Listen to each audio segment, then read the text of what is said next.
ஓவியகுமார் வணக்கம். நிச்சயமாக திருப்பத்தூரில் ஒரு ஓட்டில் திமுகவின் முன்னாள் அமைச்சர் பெரிய கருப்பன் தோல்வி அடைந்த விவகாரம், தமிழக வெற்றிக்கழக வேட்பாளர் சேதுபதி வெற்றி பெற்ற விவகாரம், மறு வாக்கு எண்ணிக்கை நடத்த அதிகாரிகளுக்கு அதிகாரம் இல்லை என ஐகோர்ட்டில் தேர்தல் ஆணையம் விளக்கம் அளித்துள்ள நிலையில் இந்த வழக்கில் இன்று தீர்ப்பளிக்கிறது சென்னை உயர்நீதிமன்றம்.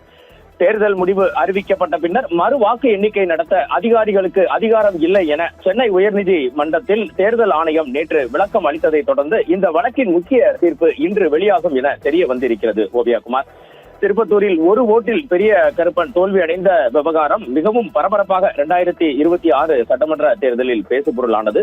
தமிழ்நாடு சட்டசபை தேர்தலில் சிவகங்கை மாவட்டம் திருப்பத்தூர் தொகுதியில் போட்டியிட்ட திமுக வேட்பாளர் பெரிய கருப்பன் ஒரு வாக்கு வித்தியாசத்தில் தமிழக வெற்றிக்கழக வேட்பாளர் சேதுபதியிடம் தோல்வியடைந்தார்.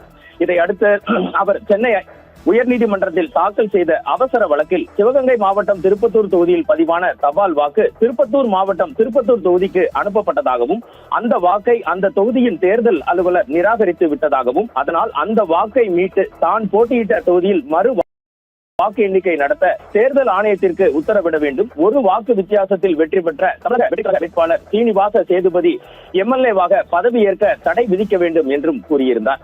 இந்த வழக்கை பார்த்தீர்கள் என்றால் நேற்று முன்தினம் விடுமுறை நாளான ஞாயிற்றுக்கிழமை விசாரித்த சென்னை உயர்நீதிமன்ற நீதிபதிகள் எல் விக்டோரியா கௌரி மற்றும் செந்தில்குமார் ஆகியோர் அடங்கிய அமர்வு தேர்தல் ஆணையம் இது குறித்து விரிவான பதிலளிக்க உத்தரவிட்டிருந்தது.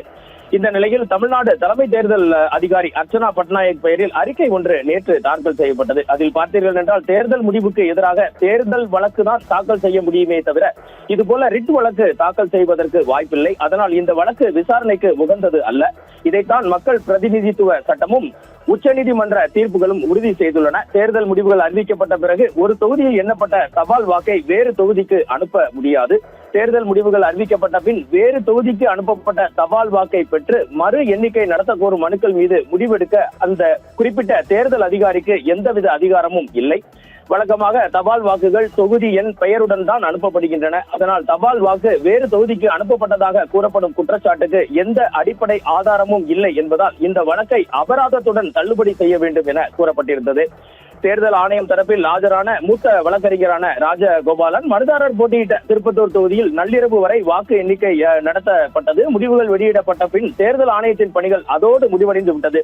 தபால் வாக்கு வேறு தொகுதிக்கு அனுப்பப்பட்டு விட்டதாக கூறுவது கற்பனையானது. தபால் வாக்கு தொகுதி மாறி அனுப்பப்பட்டதாக கூறுவதற்கு எந்த ஆதாரங்களும் இல்லை என வாதிட்டார்.